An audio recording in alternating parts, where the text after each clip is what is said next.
नमस्कार। अगर हरियाणा से पॉलिटेक्निक, फार्मेसी या फिर लैटरल एंट्री के जरिए डिप्लोमा करने का सोच रहे हैं तो समझिए आप बिल्कुल सही जगह पर हैं। आज के इस विश्लेषण में हम 2026-27 सेशन के लिए एडमिशन की पूरी प्रक्रिया को एक-एक करके बहुत ही आसान तरीके से समझेंगे। तो ये है हमारा आज का सफ़र। हम शुरुआत करेंगे ये समझने से कि आखिर ये एडमिशन प्रोसेस है क्या। फिर जानेंगे कि कौन-कौन इसके लिए योग्य है, कौन सी तारीखें हैं जिनका खास ध्यान रखना है, ऑनलाइन अप्लाई करने का तरीका क्या है, कौन-कौन से डॉक्यूमेंट्स तैयार रखने हैं और आखिर में मेरिट लिस्ट बनने से लेकर सीट पक्की होने तक का पूरा रास्ता देखेंगे। ठीक है, तो चलिए अब सीधे मुद्दे पर आते हैं। सबसे पहले ये समझना बहुत ज़रूरी है कि ये पूरा सिस्टम काम कैसे करता है और इसे चला कौन रहा है।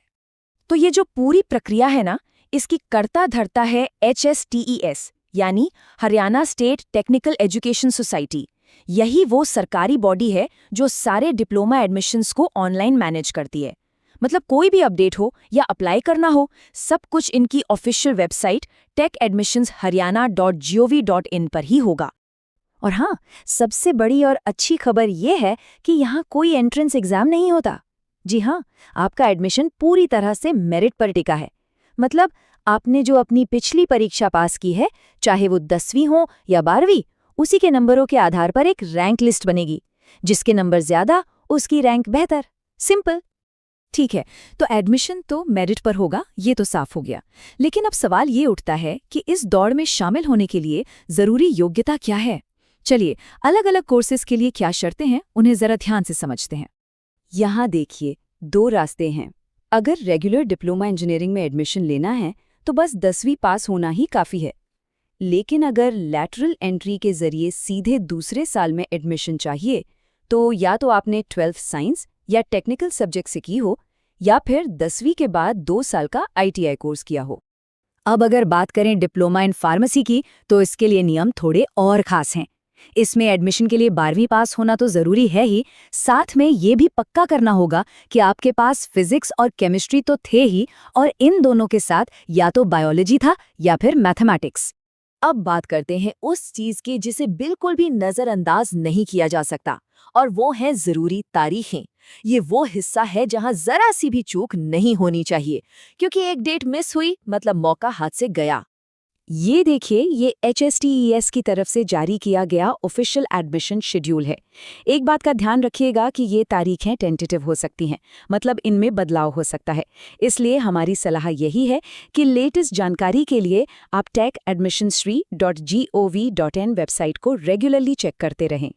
डिप्लोमा इंजीनियरिंग वालों के लिए ये कुछ खास तारीखें हैं, इन्हें कहीं नोट कर लीजिए। ऑनलाइन रजिस्ट्रेशन 20 अप्रैल से शुरू होकर 18 मई को खत्म हो जाएंगे। उसके ठीक 2 दिन बाद 20 मई को मेरिट लिस्ट आ जाएगी और 21 मई से ही पहली ऑनलाइन काउंसलिंग यानी चॉइस फिलिंग का प्रोसेस भी शुरू हो जाएगा। चलिए, अब देखते हैं कि फॉर्म भरना कैसे है।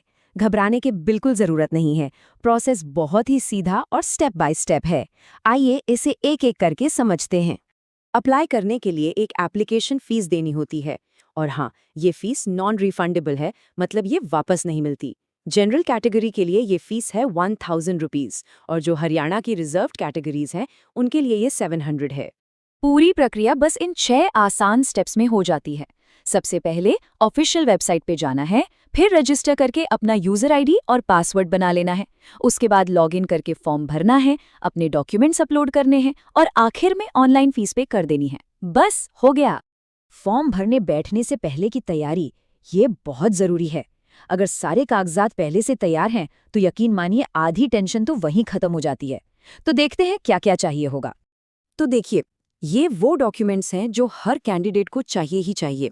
आपकी क्वालिफाइंग एग्जाम की मार्कशीट, एक रीसेंट पासपोर्ट साइज फोटो, आपके सिग्नेचर का स्कैन, आधार कार्ड और जहां से भी आपने लास्ट पढ़ाई की है वहां का कैरेक्टर सर्टिफिकेट। हमारी सलाह है कि इन सबको पहले से ही स्कैन करके एक फोल्डर में रख लें। अब ध्यान से सुनिए, अगर आप हरियाणा के निवासी हैं तो ये आपके लिए सबसे ज़रूरी चीज़ है, परिवार पहचान पत्र यानी PPPID। HTSES ने साफ कहा है कि हरियाणा के हर निवासी के लिए ये अनिवार्य है। इसके बिना हरियाणा कोटे का फ़ायदा नहीं मिल पाएगा। तो पीपीपी आईडी के अलावा हरियाणा के निवासियों को अपना हरियाणा रेजिडेंस सर्टिफिकेट यानी डोमिसाइल भी देना होगा। और अगर आप किसी रिजर्वेशन कैटेगरी में आते हैं जैसे एससी, बीसी या ईडब्ल्यूएस, तो उसका सर्टिफिकेट भी अपलोड करना होगा। और हाँ, ये ज़रूर चेक कर लें कि आपकी पीपीपी आईडी पूरी तरह से अपडेटेड और वेरीफाइड हो। बहुत बढ़िया। फॉर्म भर दिया, डॉक्यूमेंट्स अपलोड हो गए, अब आगे क्या? चलिए अब आखिरी पड़ाव को समझते हैं, जहां से आपकी मेरिट रैंक तय होगी और आपको अपनी सीट मिलेगी। जैसे ही आपके सारे डॉक्यूमेंट्स वेरीफाई हो जाते हैं, एचटीएस एक लिस्ट निकालता है जिसे कहते हैं इंटरेस्ट से मेरिट लिस्ट। अब ये नाम सुनकर घबराना नहीं है, इसका सीधा सा मतलब है आपकी फाइनल रैंक लिस्ट। इस लिस्ट में आपकी जो रैंक होगी उसी के बेस पर तय होगा कि आप काउंसलिंग में हिस्सा ले सकते हैं या नहीं। और सबसे अच्छी बात क्या है, आपको काउंसलिंग के लिए कहीं भाग-दौड़ करने की ज़रूरत नहीं है। ये पूरी तरह से ऑनलाइन ऑफ कैंपस होती हैं। मतलब आप घर बैठे अपनी रैंक के हिसाब से अपनी पसंद के कॉलेज और कोर्सेज को चुन के लॉक कर सकते हैं। इसी को चॉइस फिलिंग कहते हैं। एक बार जब आपको ऑनलाइन सीट अलॉट हो जाती है तो बस कुछ आखिरी कदम बाकी रह जाते हैं। आपको अपना प्रोविजनल अलॉटमेंट लेटर डाउनलोड करना है, फिर जो भी कॉलेज मिला है वहां जाकर अपने ओरिजिनल डॉक्यूमेंट्स वेरीफाई करवाने हैं। साथ में एक मेडिकल फिटनेस सर्टिफिकेट और एंटी रैगिंग एफिडेविट भी जमा करना होता है। और बस आखिर में एडमिशन फीस जमा करते ही आपकी सीट पक्की हो जाती है। तो ये थी हरियाणा डिप्लोमा एडमिशन 26-27 की पूरी कहानी, शुरू से लेके आखिर तक। अब जब रास्ता पूरी तरह से साफ है और हर मोड़ की जानकारी आपके पास है, तो अब सवाल ये है कि आप इस रास्ते पर चलकर अपने लिए कौन सा कोर्स चुनेंगे। सोचने के लिए एक बढ़िया सवाल है।